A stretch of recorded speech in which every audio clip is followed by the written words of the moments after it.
I think we could all say thank God it's Friday, except for one person, Donald Trump, who is really going through some things right now. He continues to get more and more bad news. So what does he do? He goes to his same old tricks. He starts posting QAnon accounts on his social media. He starts threatening to indict his political opponents. These are the kinds of things the corporate media refuses to talk about, and that's why we find that it is so important to cover it here on the MeidasTouch network. Let's check over on Donald Trump's Truth Social account and see the kinds of things that he is reposting. Donald Trump is reposting these QAnon accounts. This one is called Patriot for Life at 1776. We the People 1776. And this person says truth. And it's a post from Lara Loomer that Donald Trump is uplifting here, who says, "You just can't make this stuff up. Dominion rep who scanned ballots in Georgia County where thousands of Trump votes were uncounted also worked for Kamala Harris." We just have more lies coming out here from Lara Loomer,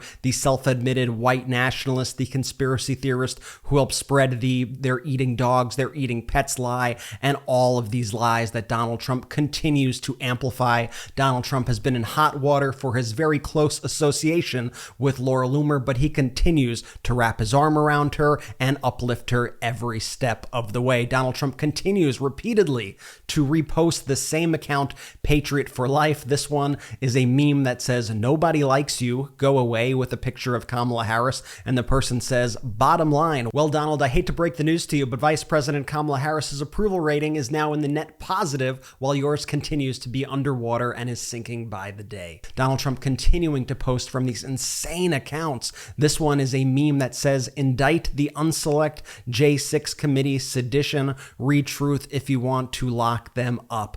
Donald Trump here threatening to lock up his political enemies, to lock up those members of Congress who investigated the January 6th attack by Donald Trump against our democracy. This is such dangerous stuff, and this stuff, it just goes. Nobody covers it at all on the corporate media. He does this all day, every day. We need to shine a light on these kinds of statements. Donald Trump continuing to attack his political opponents, again reposting that account, Patriot for Life. This one says truth, and it is a meme that says treason. Welfare offices across the country are registering illegal aliens to vote as part of the Biden-Harris migrant benefits package. Read truth if you think your American dream is being sold. Once again, this is complete and utter lies. Only American citizens are able to vote in federal elections. Donald Trump continues to make excuses, continues to spread conspiracy theories from QAnon accounts. Here is another meme that he posted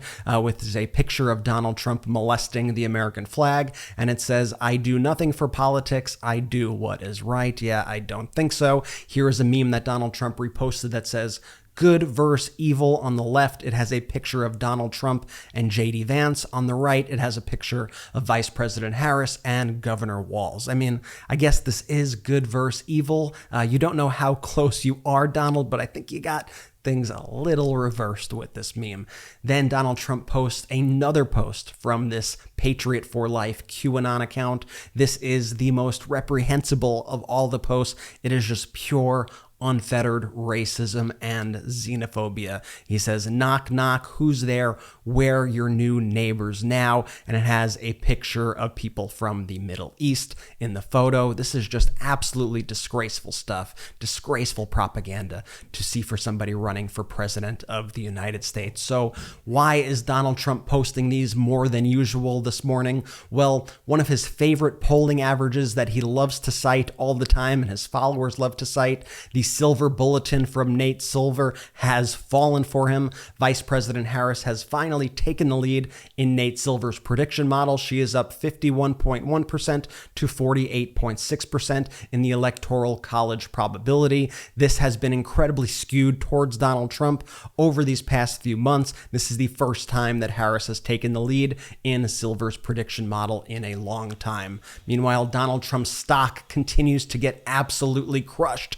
It is down 67.09% in the past 6 months and continues to sink lower today. More bad news for Donald Trump coming from fellow Republicans. The co-chair of Nikki Haley's Iowa campaign wrote an opinion piece in the Des Moines Register saying that she is endorsing Kamala Harris.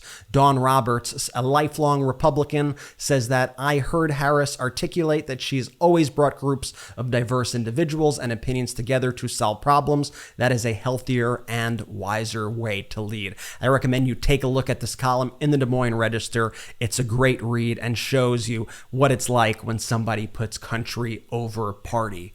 In other news, early voting has begun today in Virginia, and the lines are long as people get there excited to vote. I love seeing people participating in our electoral process. Check out this Virginia precinct. I believe this is in Arlington. This is on the first day of early voting. Watch this.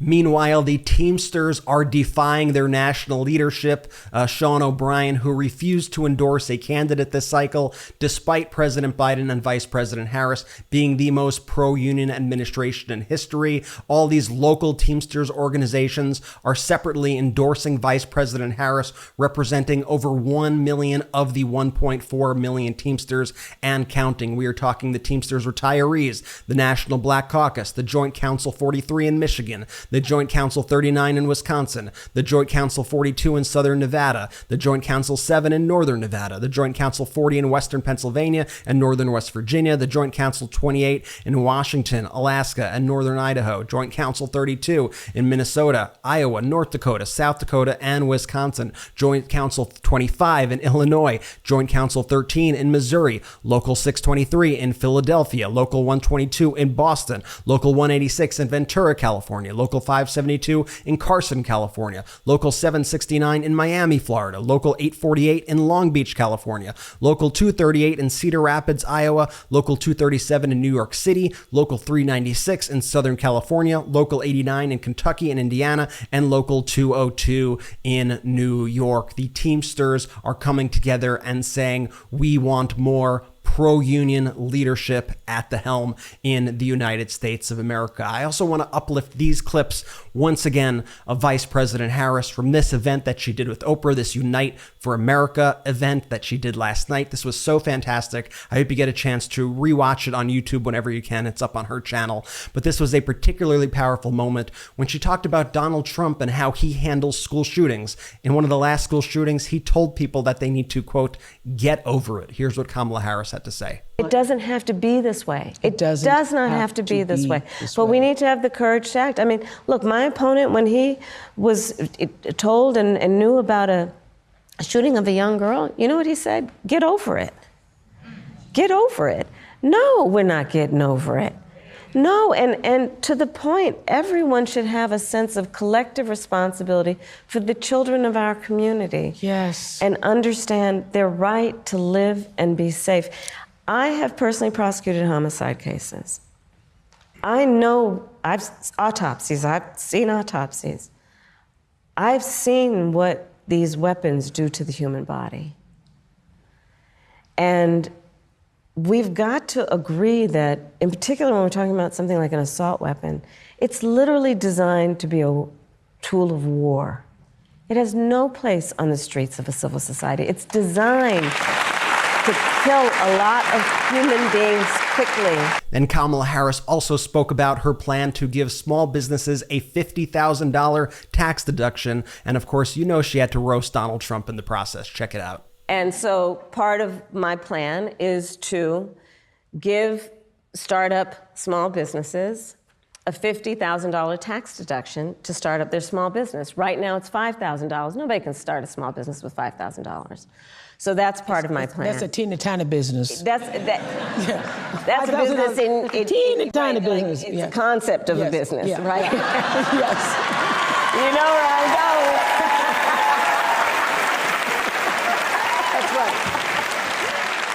It's still on paper with the $5,000. Right. It's still on paper. It just hasn't happened, right?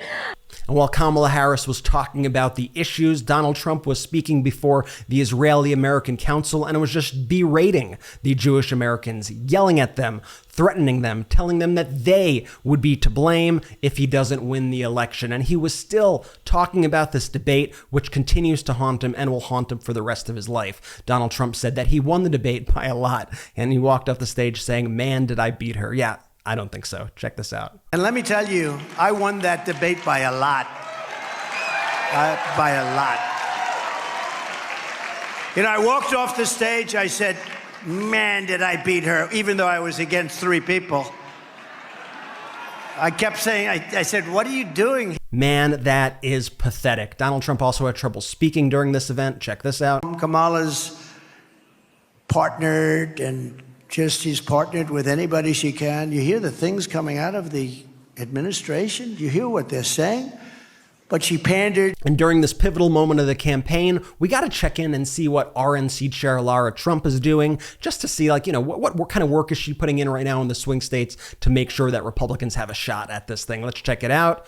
Oh, Lara Trump is doing whatever the heck that this is. Cheerleading. I truthfully don't even know what's going on here, but that's what the chair of the RNC is doing. Go, Lara, go. To sum up Donald Trump's Friday so far, let's throw up this meme from the Lincoln Project. Campaign update. I'll let you read that. Thank you so much for watching. Remember to subscribe to the MeidasTouch YouTube channel right now. You might think you're subscribed because you see our videos a lot. You might not be. Make sure you hit that subscribe button. If you're already subscribed, make sure you hit the notification bell. You get alerts every time we post a video. Make sure you subscribe to the MeidasTouch audio podcast. That really helps. And leave us a 5-star review. It is completely free, and we post these updates throughout the day. Thank you so much for watching, and we'll see you soon. Hey Meidas Mighty, love this report? Continue the conversation by following us on Instagram @MeidasTouch to keep up with the most important news of the day. What are you waiting for? Follow us now.